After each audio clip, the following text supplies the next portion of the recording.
Arranque. Arranque, Jenny.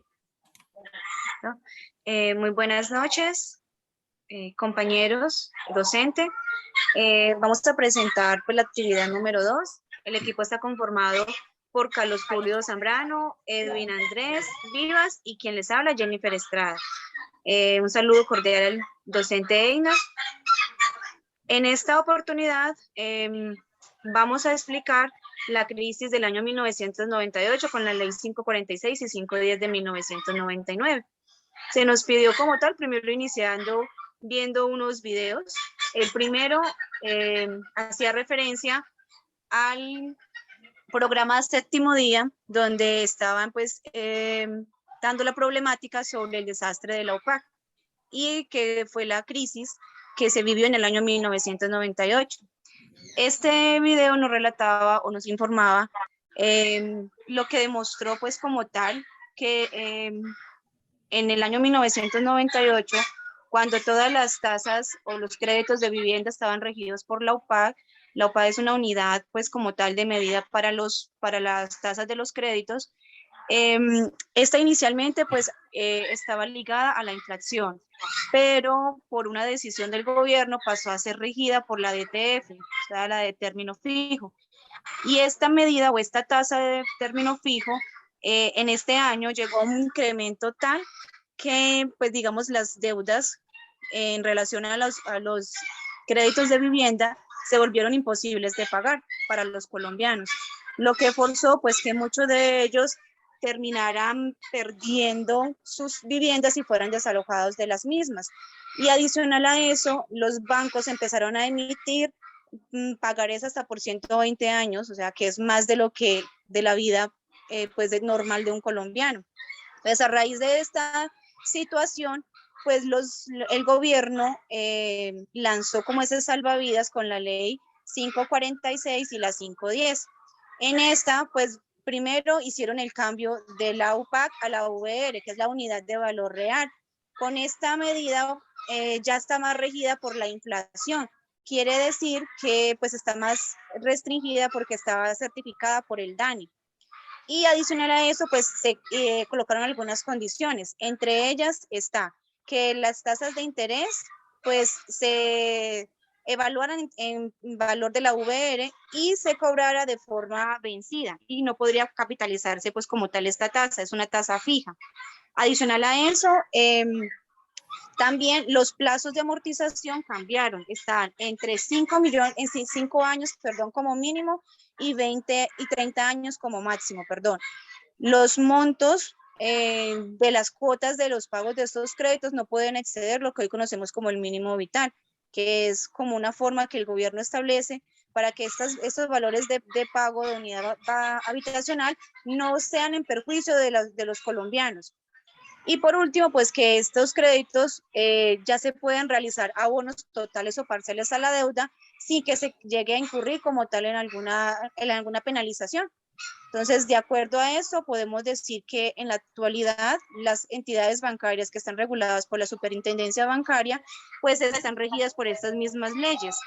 Y como tal, pues adicional, que el gobierno con las ayudas de Mi Casa Ya y algunos otros programas, pues le ayuda o facilita que los colombianos puedan acceder más fácil a la vivienda, que es como uno de los objetivos que todo colombiano desea. Y pues ya no resulta tan tedioso ni tan catastrófico poder realizar un crédito con ellos. Bien pueda, compañero, puede seguir. Ok, muy buenas noches. Pues yo les voy a hablar sobre la relación en referencia a la legislación nacional de la crisis del 1998 y la del año 2008. Esta tiene varios ítems. Común denominador, hubo una escasez por parte de los gobiernos. Los gobiernos actúan como bomberos para ir al rescate de las entidades financieras. Lehman Brothers no fue rescatada.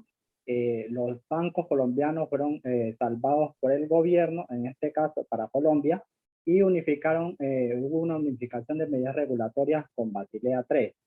En resumidas cuentas, la relación que hubo de esta legislación fue que en esta crisis ambas iniciaron con malas decisiones, tanto la de 1998 como la del año 2008. En el caso de la cuarta empresa más grande de Estados Unidos, Lehman Brothers, esta empresa no actuó en cuanto a principios bien constituidos. En el caso de la caída de esta empresa de valores, se dio más que todo por las hipotecas que se realizaron con el fin de obtener más ganancias, ¿no? Pero esto tenía un mayor costo, incluso hacían préstamos para hipotecas de vivienda, más o menos el porcentaje era por cada cliente eran 40 dólares que se prestaban por cada dólar. Entonces eso trajo consecuencias graves para el sistema financiero y no fue apoyado por el gobierno de los Estados Unidos, por la banca central. Y en el caso del gobierno colombiano, sí apoyó a las entidades financieras y creó, como ya se dijo anteriormente, las leyes normativas que regularon que fuera peor la catástrofe financiera. Y también se creó la revelación de Basilea III, que fue asumida por el sistema financiero colombiano y son unos principios fundamentales que se cumplen a nivel internacional como medidas para que se eviten otros futuros colapsos financieros. También, para concluir, este sistema normativo es tan importante que incluso en el caso de Alemania, su banca no paga impuestos debido a que es uno de los bancos más cumplidos a nivel mundial. Puede continuar, compañero. Gracias, compañero Edwin. Sí, efectivamente, como acabamos de ver en las exposiciones que hace tanto la compañera Edwin, el compañero Edwin como la compañera Jennifer, pues nos damos cuenta de que aquí hubo unas irresponsabilidades por parte del sector financiero que se dedicó a poner créditos en el mercado sin tener el soporte respectivo, es decir, asumieron un riesgo demasiado alto en el caso de Brother Lehman, y con lo cual pues puso en riesgo unos recursos que pues el sistema financiero maneja unos recursos que no son de ellos, son del público, son de la gente, son de los ahorradores. Pues allí hubo una irresponsabilidad y se puso en jaque todo el sistema financiero. En el caso colombiano, pues con esta crisis del sistema financiero, el gobierno nacional sale al rescate con el famoso 2 por 1000, que hoy en día lo tenemos en 4 por 1000, una medida transitoria que debía cumplir unos tiempos y luego quitarse, pero que al gobierno nacional le pareció tan bueno pues este impuesto que finalmente se volvió permanente, algo con lo que la banca hoy en día inclusive no está de acuerdo y han pedido su desmonte, pero ha sido imposible. Decimos entonces que los gobiernos han actuado de manera tardía, no han tomado medidas preventivas, no han sido proactivos, sino que han sido reactivos, es decir, van atrás, van tratando de apagar incendios, tratando de solucionar los problemas una vez que ya se han creado y que han dejado pues damnificados. Para el caso colombiano, más de 300.000 familias perdieron sus casas, casas que ya las habían pagado, las pagaron 2, 3, 4 y hasta 5 veces y sin embargo fueron desalojadas. Aquí vemos pues que los gobiernos salvan al sector financiero sin interesarles muchas veces la suerte del ciudadano de a pie y entran a salvar al sector financiero con los recursos del propio Estado, de los propios ciudadanos. Pero en resumen podemos decir, y aquí cierro con este lema, con el que no estoy muy de acuerdo, que la letra con sangre entra, pero para nuestro caso así fue.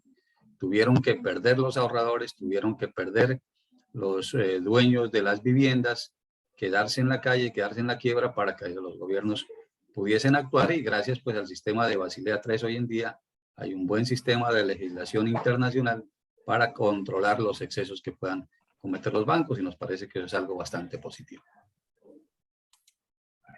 Bueno, aquí tenemos la bibliografía que hemos consultado para que el docente pues pueda corroborar este trabajo y no es más sino darles a ustedes las gracias por su atención. Compañera Jennifer, a usted muchas gracias. Igualmente a usted, compañero Edwin. Gracias. Gracias, compañero.